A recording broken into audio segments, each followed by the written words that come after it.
Salut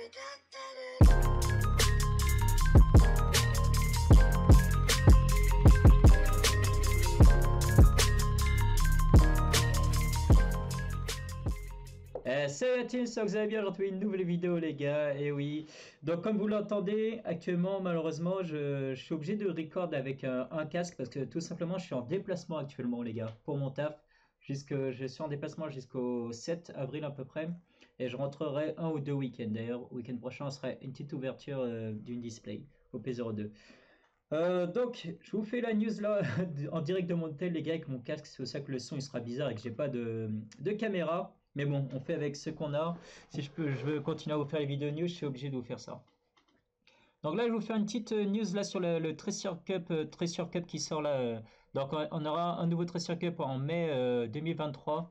Mais ce sera un format un peu spécial parce que l'ancien Treasure Cup qu'on avait eu jusqu'à maintenant, il se passait du coup en Angleterre et en Allemagne. On avait deux dates et ça s'est passé en février. Et celui-là, du coup, il y aura uniquement un seul event pour nous, les Européens, ce sera en Allemagne. Et ce sera au niveau du 27 mai pour nous. Donc sur cette news, on va voir ensemble les détails. Alors, donc la période du 1er au 27, pourquoi ils disent ça? Parce qu'en fait, il y a dans plusieurs pays, tout simplement, et nous, notre date, comme je vous ai dit, ce sera le 27 mai. Pour s'enregistrer, vous aurez juste à cliquer sur le lien ici. Hop. Ça va rediriger. Ici, vous devrez rentrer toutes les infos. Donc, ils disent bien que là où vous avez jusqu'au 16 avril, là, pour pouvoir vous enregistrer. À partir de là, ce sera trop tard pour s'enregistrer sur ce doc. Le 18 et le 19, on aura les personnes qui vont être tirées au sort pour pouvoir acheter le ticket, du coup, pour pouvoir participer à l'event, du coup, qui se passera pour nous le 27 mai. Donc comment ça se passait? Vous remplissez ici toutes vos infos, faites bien gaffe à bien tout remplir, genre le Discord. Pourquoi le Discord? Parce que tout simplement, ils vont comme c'est un événement online, cette fois-ci, c'est ça le gros changement. L'autre, c'était un event qui se passait en direct, en offline. Là, ce sera en ligne le tournoi. Et ça, c'est vraiment cool qu'ils changent un petit peu le Treasure Cup et qu'ils fassent cette fois-ci en format online.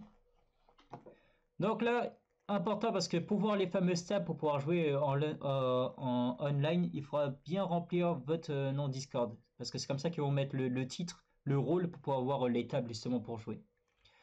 Ici, important ce sera aussi pour se connecter sur comment dire, pour pouvoir jouer en ligne. En fait, pour vous choisir avec votre pairage, avec qui vous allez combattre en fait, votre partenaire et tout. Quand qui vous allez vous battre, il faudra votre numéro TCG Plus Membership. Donc, il faudra aller directement sur le site de Bandai et avoir votre TCG Membership. Si vous ne savez pas comment faire, mettez en commentaire, je vous mettrai un lien directement pour aller dessus, quoi. Important aussi. Alors, en gros, vous envoyez ça. Une fois que c'est fait, si vous êtes tiré au sort, bon, en gros, vous aurez 3 jours pour acheter le ticket, sinon il sera remis en vente. Le ticket, il a 30 €. Alors, ensuite, qu'est-ce qu'ils disent? Donc là, comme je vous ai dit, le format cette fois-ci sera online. Pour celui-là, ce sera pas en mode offline. Ce sera sous la base d'un match de 35 minutes et 5 minutes overtime. Ce que je veux dire par là, c'est qu'en gros, 35 minutes, vous aurez 5 minutes de préparation pour préparer votre deck, qui va jouer en premier et tout. Ensuite, vous avez 30 minutes de match. Et si vous n'avez pas fini au bout de 30 minutes, en gros, il restera 5 minutes overtime, en gros 5 minutes à jouer pour voir qui gagne, ou ce sera vous aurez 3 tours. Donc, par exemple, si c'est à votre tour, dans votre tour, vous avez un tour vous, un tour adversaire, un tour vous, et c'est fini, quoi. Donc, l'application, je vous ai déjà donné les infos pour ça. Donc, les prix, ce qu'on va pouvoir avoir sur ça, c'est vraiment pas mal intéressant, quoi. Donc, juste en participant, vous allez avoir donc un event pack avec l'une de ces 5 cartes là. Franchement, elles sont pas mal. Elles sont vraiment belles, quoi. Ensuite, ça et les sleeves ici. Donc, normalement, ils en donnent 10 de ça. Est-ce qu'ils précisent là? Non, là, ils l'ont pas précisé. Ok. Top 128, on va voir donc l'event pack aussi, un autre event pack. À savoir que dans cet event pack, il y a bien une carte par pack. Donc c'est qu'une. Donc là, vous aurez deux packs. Vous pourrez potentiellement avoir deux cartes sur ça, quoi. La participation, pardon, vous avez déjà x2 packs. Donc là, en tout, vous aurez 3 packs en étant dans 128. C'est vraiment pas mal, quoi. Top 64, là, ça va devenir vraiment intéressant.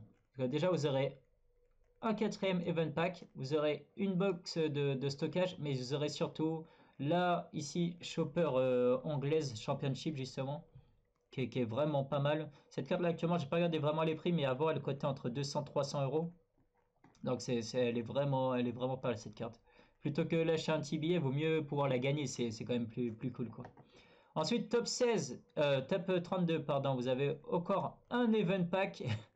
Donc là, 4 event packs, il y a moyen de se mettre bien. Top 32, on va avoir la Usopp, qui est vraiment pas mal, elle est dans les 1200 à peu près, 1200 euros je dirais. Ensuite, normalement, vous avez le top 8, où vous allez avoir la Zoro. La Zoro, je crois que je l'ai vu entre 2000 et 3000 euros, celle-là. C'est normal, c'est le top 8. Et à partir de là, vous allez avoir en plus une Luffy Serial Number. Dans tout le top 8, va avoir une Luffy Serial Number. Donc c'est quoi? C'est la fameuse Luffy numérotée avec son numéro et tout. Ça c'est vraiment cool. Ça fait chaque carte des cartes uniques. Je trouve ça vraiment cool. En plus, elle est vraiment magnifique cette carte, franchement. Elle est incroyable. D'ailleurs, il y a eu un Lynx pour un petit son successeur, mais je vous ferai la vidéo. Je pense que la plupart d'entre vous le savent déjà. Ok, et donc seconde place, on a en plus là, ici le tapis là, le fameux tapis Seven Warlord, celui qu'il y avait déjà avant justement. Et le champion va avoir le playmat, il va avoir Event Pack x4 et en plus une box OP02. Bon, c'est pas la box OP02 le plus gasse, mais bon, il aura déjà le playmat du champion avec les 4 empereurs et évidemment il aura tout ce qu'il y a en dessous quoi. Donc voilà, c'est pas mal qu'il fasse ce petit format online et tout. Donc moi là actuellement j'ai fait, je sors justement de l'event online régional. Donc ce sera sur le même format. Je vous ferai une vidéo un peu plus détaillée justement de tout ce qu'il faut faire après, une fois que vous avez acheté votre ticket, parce que franchement c'est pas forcément intuitif. C'est assez compliqué, en plus tout est en anglais sur le Discord. Suivre, je vous ferai vraiment une vidéo détaillée de qu'est-ce qu'il faut faire avant le fameux jour, comment donner sa decklist, qu'est-ce qu'on fait le jour même, et comment ça se passe les matchs et tout. Mais je vous le ferai quand je rentrerai dans mon chez moi quoi. Avec vraiment tout mon matos, ce sera beaucoup plus confortable pour moi pour pouvoir vous faire la vidéo complète. En tout cas voilà, on va se quitter sur ça les amis. Si vous avez des questions, n'hésitez pas, comme d'habitude, je vous répondrai aux commentaires et puis nous on se retrouve une prochaine fois pour une prochaine vidéo. Allez, tchuss.